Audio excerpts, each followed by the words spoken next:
Welcome to the Intuitive Health Podcast. I'm your host, Dr. Anthony Rafferty, a medical doctor, PhD, Reiki and shaman intuitive healer.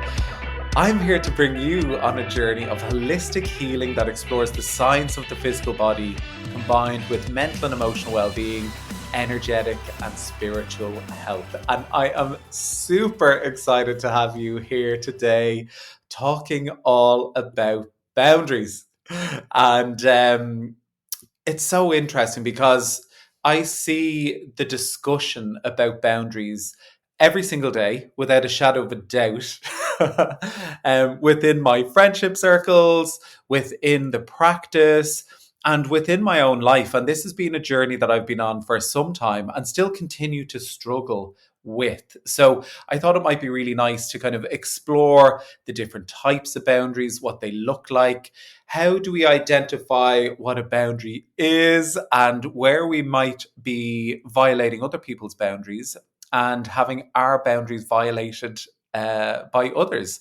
So that is the journey that I wanted to go on today. So what exactly is a boundary? What is a boundary? So essentially, a boundary is a limit that you set for yourself that keeps you safe. And it's something that helps to preserve your time and your energy. And essentially, a boundary is where you end and someone else begins. And that's really important because sometimes the boundaries become so blurred that oftentimes we can overstep someone else's boundary. And that's really important as well, to recognize when you're overstepping someone else's boundary. But it also means that there's a line in the sand in which actually we've identified that that line is there. We've drawn that line. And we can identify when someone oversteps our line. Now, it's really interesting, this topic of boundaries, because there are so many different types of boundaries. There are so many different types. But within our body, we have physical boundaries, mental and emotional boundaries, energetic boundaries. And, when it comes down to physical boundaries, that's like obviously our physical space, our personal space. Do we consent for people to come into our space, to touch us, our physical body? And, that's something that's tangible that we can see and we can feel. And, you can, when someone's overstepping your physical boundary and getting up into your space, you feel uncomfortable. You don't like that, and that's the body giving you a sign that my boundary here is being violated. And that's really important because I'm going to touch back into that again with regard to what the body tells us is right and wrong. Then when it comes down to mental boundaries, what are your beliefs and your ideas? Are they respected? Are your beliefs and ideas respected within relational life? Can someone listen to your beliefs and your ideas without burdening you or overstepping your boundary with all of their beliefs and ideas and perhaps judgments and projections? Do you feel you have to make your thoughts and beliefs and ideas small to accommodate other people? Are people overstepping your mental boundaries? Then with regard to your emotional boundaries, are your emotional needs being withheld? Are they being respected? Are they held in a very safe way? What is your responsibility to your own emotional needs? And what are your friends, your family, your partners, what are they meeting you with regard to those emotional boundaries? And then on an energetic level, and this is one I find fascinating because this is something we can't feel or perceive necessarily, but it's very, very important because energetic boundaries are actually a very good reflection, I tend to find, on what our mental, emotional, and physical boundaries are. So if we let people overstep the mark, or we're overstepping the mark with other people's boundaries with regard to being in their physical space, their mental or emotional space, or perhaps someone's in our mental, emotional, and physical energy or space, they've overstepped the boundary within that area. We feel that. perhaps we feel very drained in the presence of certain people. And perhaps you feel you're always giving. Are you always giving your energy away to certain people that always need rescuing? Are there certain people in your life, or do you attract in certain people in your life where you feel you have to always be the savior? Perhaps that's because you don't necessarily have a very strong, energetic boundary there. And I often find boundaries are quite fascinating in a lot of ways because sometimes they can be the chinks in our armor, our wounds, our traumas, our unhealed or unmet needs within our own body. They give a little gateway for a boundary to be overstepped or a boundary to kind of be bulldozed in some circumstances. And it means that an energetic exchange can occur there that kind of depletes us of our own energy. Because perhaps you've been the peacekeeper in your family. Perhaps you've been the healer in the family because the dynamic that arose with parental figures or with siblings in the family line resulted in you having to actually completely sacrifice a lot of your authenticity or your needs in order to show up with how you felt you needed to be within a certain relationship. And I tend to find this in certain clients who come through that have a very volatile parent. They become hyper vigilant themselves. They become hyper vigilant little children because when they walk into a room, it's not a safe space to be. They're always on the lookout for an emotional outburst. And it's so interesting because a lot of these people describe their parents as not being in touch with their emotions. But what's really quite interesting is actually the emotion that they're experiencing is so loud, it actually drowns out all other emotions and energy in the space, in the room. But they might not necessarily be in touch with how to process that emotion. But when you have children that are hyper vigilant, they're constantly watching because what they try to do is step in before it reaches the breaking point to keep the peace. So if you're hyper vigilant and you're keeping the eyes peeled for anything that may cause a disruption, a dispute, you can step in suddenly and hopefully bridge the gap and be the peacekeeper in that circumstance. And some of these children grow up to be peacekeepers in every element of their life, but they're also sometimes hyper vigilant. So in relationships, they become hyper vigilant of their partner's emotions. Sometimes our partners don't want to share everything with us. They don't even know what they're experiencing in their own body themselves. But we've energetically picked up that that's the case. And then we can overstep their boundary, maybe on a mental and emotional level, trying to figure out what's wrong with them. Perhaps we blame ourselves for what's actually going on for them when actually it has nothing to do with us because that's our wounding. And we've overstepped their boundary with that, their energetic boundary. But sometimes, actually, what happens in these circumstances is actually when we're the peacekeeper and the healer, and that's what we've learned from a young age, we need to show up in that circumstance. We begin rejecting parts of ourself that are telling us to actually hold your horses.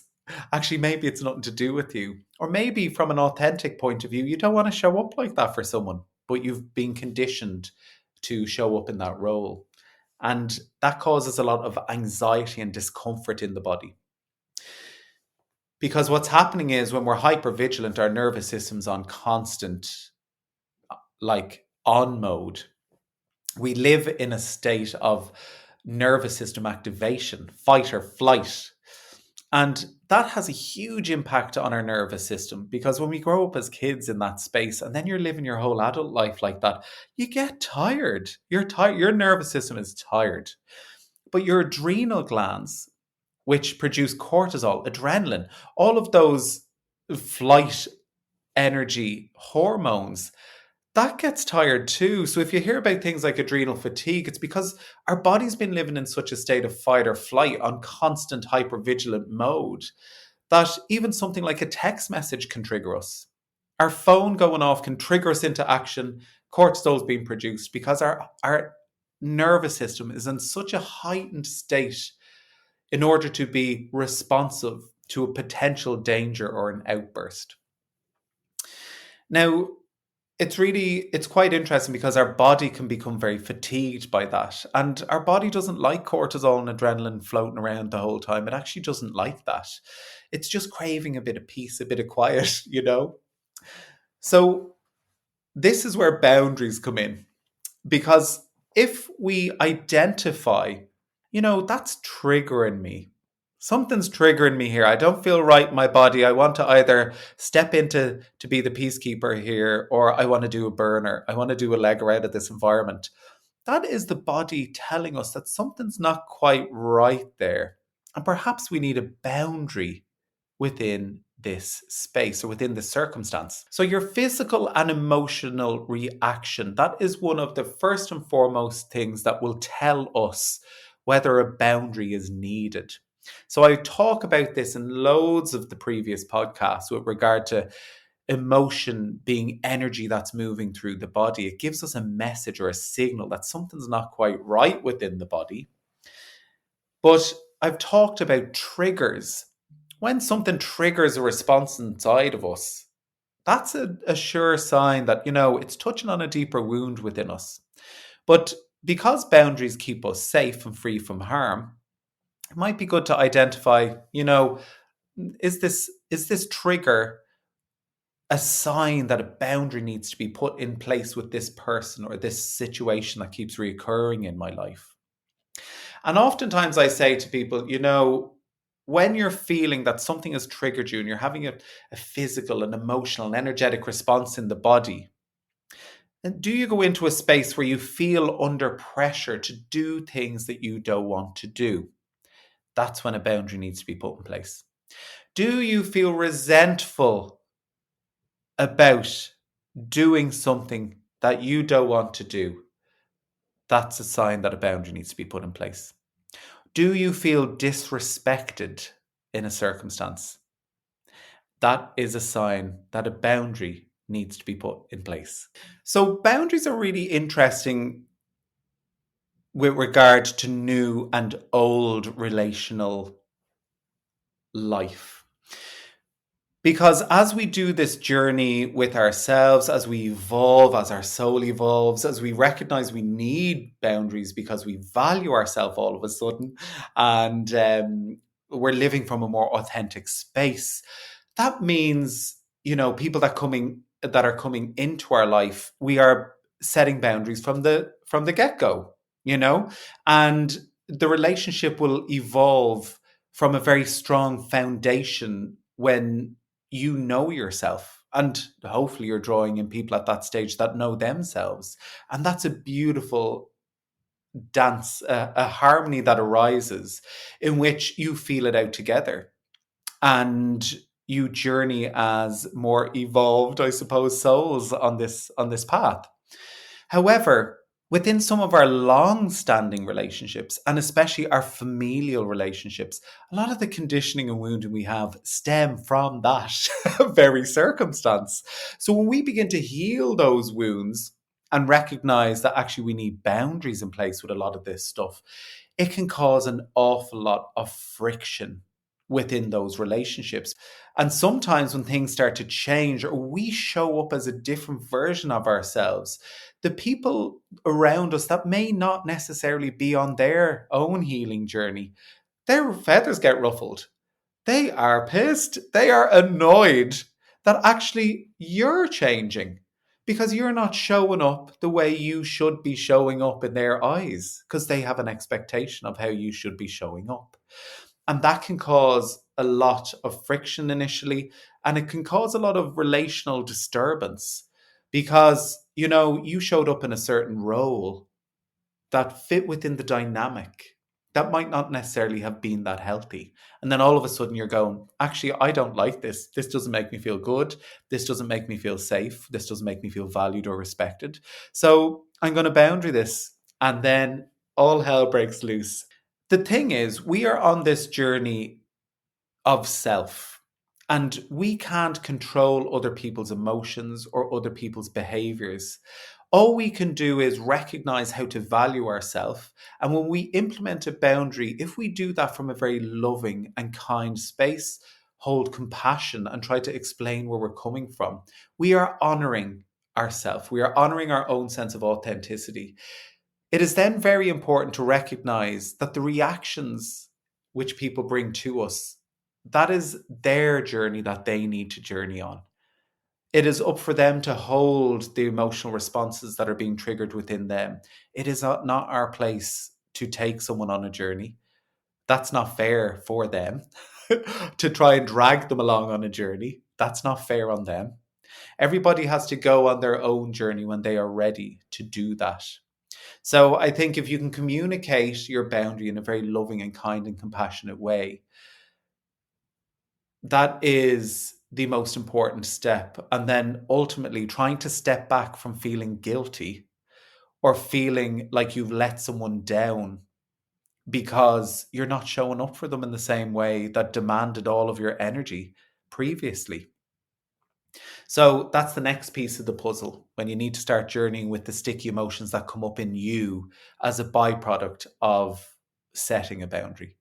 And that's for a whole other podcast episode. But what I will say is it's important to sit with that so that you actually can become very familiar with the feeling and actually begin to recognize, I've honored myself here. I don't need to feel guilty within that. And I also don't need to take on someone else's energy and backtrack on my values here because I've potentially upset someone that's coming from a wounded space themselves. So, what do we do when someone oversteps a boundary? So, like I was saying, values and what we value about ourselves, they give us a good identifier or a good feature in which we can hang our boundary upon. So, for example, let's say in relationships, you value daily communication. And that's a boundary for you. You feel very disrespected if someone leaves you on red or two blue ticks for a week. You have to be able to communicate the boundary from a very vulnerable space. That puts you in a vulnerable space when you communicate boundaries. And we can have a great fear around communicating our boundaries because we run the risk when we're in a vulnerable space of being rejected. And this is often the case in relational senses, romantic relationships, in which people do not want to communicate their needs or communicate the boundary because it puts them in a vulnerable position that they may be rejected in. But it's so important to honor your authenticity within that, to show up within the vulnerable space, to honor yourself and the boundary, to honor your need and the value that you've now recognized about yourself. It's so important to do that. And if someone can't meet you within that, or they overstep the boundary or don't respect that boundary, that's great because then it gives you information. It gives you information about what the relationship could potentially be like moving forward. If people are stepping all over your boundaries or not respecting your boundaries, you're better off knowing now than down the line, perhaps when you're married or you have kids or any of these things, that actually when you begin to realize, oh my God, I have all these things I value about myself. I have all these needs in the relationship. Actually, I have all these boundaries that are now being completely disrespected here. I can guarantee you that resentment will creep in. And once that energy of resentment gets into the body, it's hard. It's hard to come back from that. So ultimately, if someone isn't meeting your boundary quite early on, you're better off acknowledging that, valuing yourself on such a deep level that actually my need for my own internal happiness is greater in this circumstance. And I'm going to step away from this in order to honor my authentic self, then put myself in a position where my boundaries are going to be completely overstepped. My nervous system's going to go into dysregulation. And ultimately, I'm going to get resentful here and become very unhappy in this circumstance. Now, it's so interesting, this whole concept of kind of feeling pressured or resentful or disrespected, because our internal navigation system, our gut feeling, that will tell us when those circumstances are happening. But sometimes because we've been conditioned from a very early age to be on energetically within our nervous system, we actually lose touch with what the gut feeling feels like. It's like, actually, what is my gut telling me? Is it telling me to do a legger here? Like, what's going on? I feel super confused. And it's really interesting because the body, its perceived safety is something that's familiar. So, we can live in a hell within our body. Literally, we feel tormented by certain circumstances, but they're familiar to us. So we will continue to repeat those patterns. Whereas actually, the unknown, which could be the safest, most peaceful place ever, because the body's not sure of what that looks like and we can't control the outcome of that. Sometimes our mind, our emotion, it won't let us go into that space because we don't know how to hold it. We don't know what it looks like yet. So actually, we just stay in the utter discomfort within the body. All of these signs, the feeling the pressure, feeling resentful, feeling disrespected, they are signs that the body is giving us that we need to quiet the mind, which is trying to keep us safe in that space because it's familiar, and actually allow our body to speak, our body to step into the space of, can I be accepting of these emotions in this space and vulnerable enough that I actually can allow myself to be okay with that, to acknowledge that, and then actually to move in a different direction with this, to put a boundary up that's going to honor my soul, honor my gut feeling, even though I don't know what the outcome of this boundary might look like. But it's know in your heart that it's a new sense of safety will come from that. And that involves quietening down the head. Now, in order to get to that space, we have to, first of all, identify what our values are in our life. Actually, how do we want to be treated? How do we want people to speak to us? And that is an internal journey first, because you can't expect someone to turn up and be kind and loving and nice and say the most beautiful things to you if you do not do that for yourself. That is first and foremost. The energetic exchange that happens with people around us is often a reflection of the energy we hold in our own body. And if we don't value and hold ourselves in a deep space of respect, why would other people coming into your space be expected to do that? you know, because we don't value ourselves enough to respect ourselves, to speak kindly to ourselves. It all starts with self. Everything on this journey starts with self. And I touch on this in one of the earlier episodes with regard to what would a person that loves themselves say and do in this circumstance? And that still holds true within this. What would a person that respected themselves do?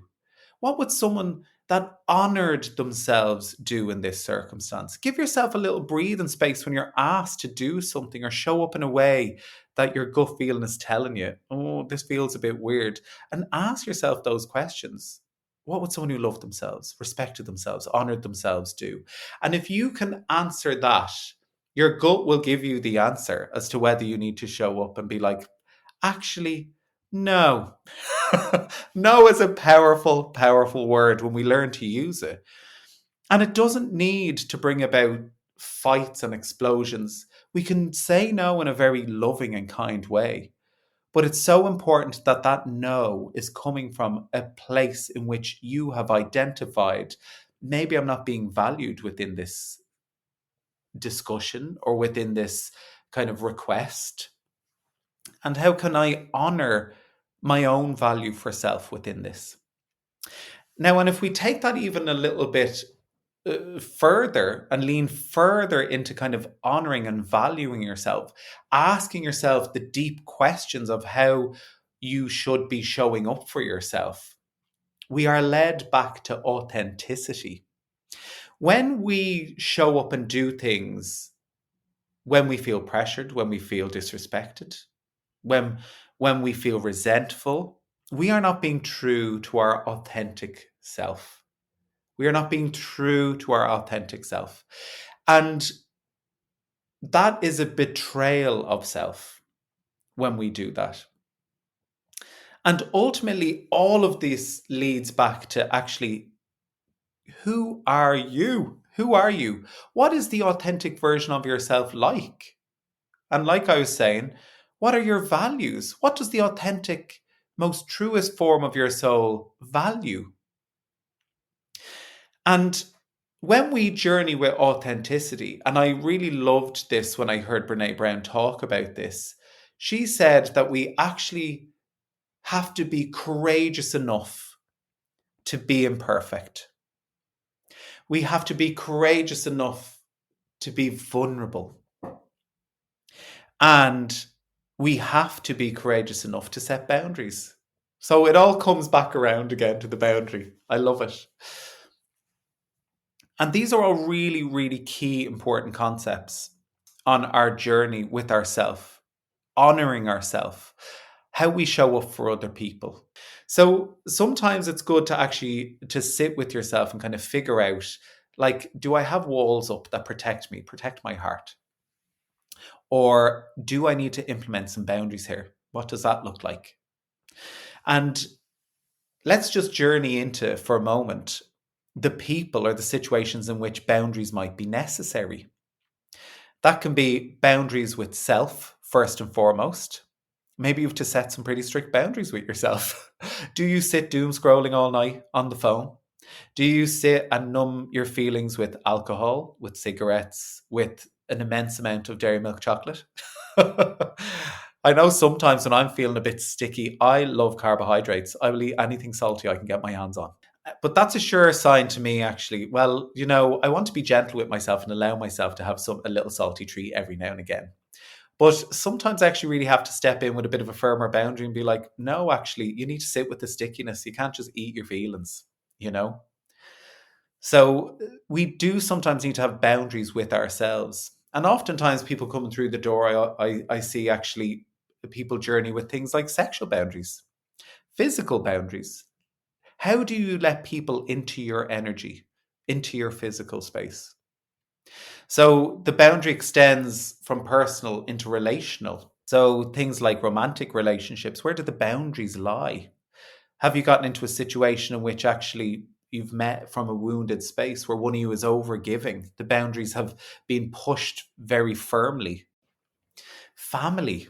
Sometimes we need boundaries with family. So, if you've grown up as the healer, if you've grown up as the person that steps in as the peacekeeper, perhaps later in life you're finding that really challenging and hard. One thing I always like to say to people on this journey as well, sometimes we're fulfilling our own needs. And this is when we overstep other people's boundaries.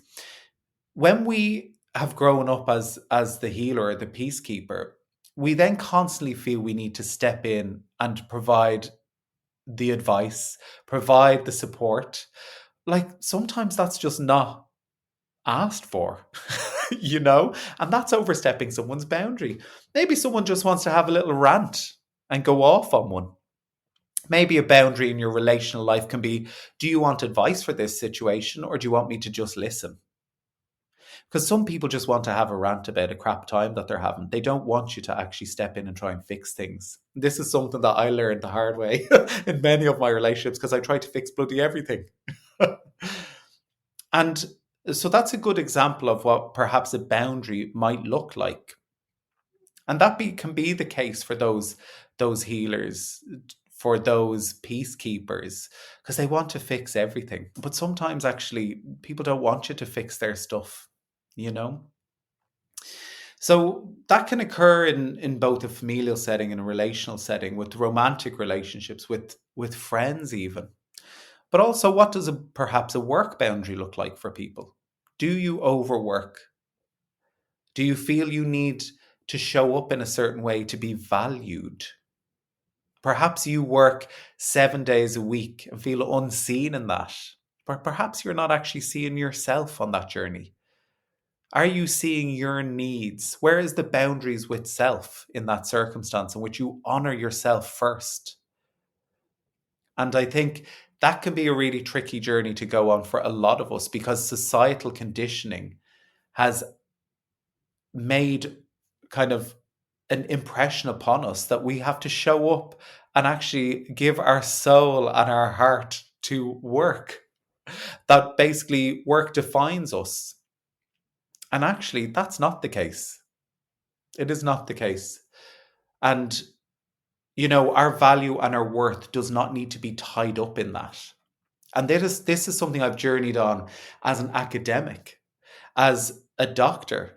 My value and my worth was very much for a long time wrapped up in work. And I had no boundaries. I would show up and do every single on call that anybody requested because I felt I was helping. And I did not value myself or honor myself. There were weeks I worked over 100 hours where I slept. One week I slept only for 10 hours in a whole week. And I felt crazy at the end of that week because I had no boundaries. I did not honor and respect myself in that. So these are all really valuable and important things to look at because I think it all stems back ultimately to what we value for ourselves within ourselves and what authenticity and showing up authentically looks like. And when we can sit down and look at all these different areas of our life, the different relations within our life, we can then begin to impose our understanding of what value and authenticity looks like upon those things. So we can begin to kind of feel out, what feels right and wrong in certain circumstances. Oftentimes, when we journey with this, it leads us to a really great space because our expectations of ourselves soften. We become more gentle with ourselves, but we become more gentle with other people. Our expectations change with others. And when that vibration of that frequency shifts internally, that begins to be projected into our external world. And I wouldn't be surprised for many of you going on this journey, when that shift begins to happen, you begin to draw in different people into your life. And this can be really tricky because I often find on a spiritual journey, people come to me and they're like, God, this is such a solitary or isolated journey. It's solitary at the moment because you're going so deep into your soul and your heart. You're clearing out all that debris, all the expectation, all the wounding that you have.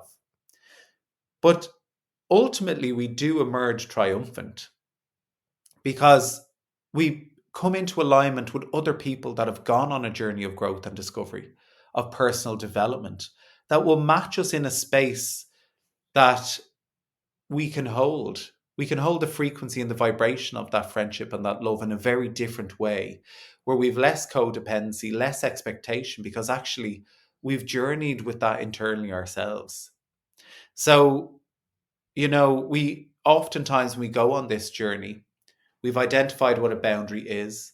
We've broken down our walls. We've learned what our values are. We've journeyed more with authenticity. We can actually hold space for much deeper and vulnerable communication. And actually, in some of the interactions that we had in previous versions of ourselves, you might have begun to feel that they're very surface level because actually you're craving a deeper yearning, a deeper connection with people because you've done the work to actually create a deeper, a more meaningful connection with yourself. And as we go further on our trajectory of growth and evolution, we will beautifully and magnetically attract other people that will meet us within that space. So if you're currently on that trajectory of this feels very solitary, like what is going on, my friendships have changed, my relationships have changed, my familial dynamics have changed, it's all part of the period of growth. And hold tight. It's a rocky and bumpy journey, but I do think that when we journey with a lot of this stuff, ultimately we will be triumphant at the end of the day. We'll meet the soul tribes that we're craving for. We'll meet the beautiful soul connected partnerships that we're hoping for, if that's part of the journey that you're on. And most importantly, we'll actually meet ourselves, the more authentic and true version of our soul. And that is the most precious and rewarding gift that I think that we can have. So, if you were interested in tuning into some of the earlier episodes to get a deeper understanding of what self love looks like, that's episode 2 of this journey. I'd also perhaps tune into the episode linked to the divine feminine and divine masculine energetics in the body. That's a lot to do with giving and receiving, which ties into this conversation today. And of course, if you have any questions or you want to just touch base with anything that was covered in this episode today, reach out to me on social media. I'm at The Intuitive Medic on Instagram. You can contact me through my website, www.intuitivehealth.ie. And also, I just wanted to announce that I've moved to a donation based system for my consultations now because I really want everybody to be able to access health and what health looks like, and to be able to access healing on a body, mind, emotional, and soul based level, regardless of their income, regardless of their social circumstances. So, check out my website for details on that. I am absolutely here to help everybody on their journey as much as I can. And I am sending so much love from my heart to yours this week, Dr. Anthony.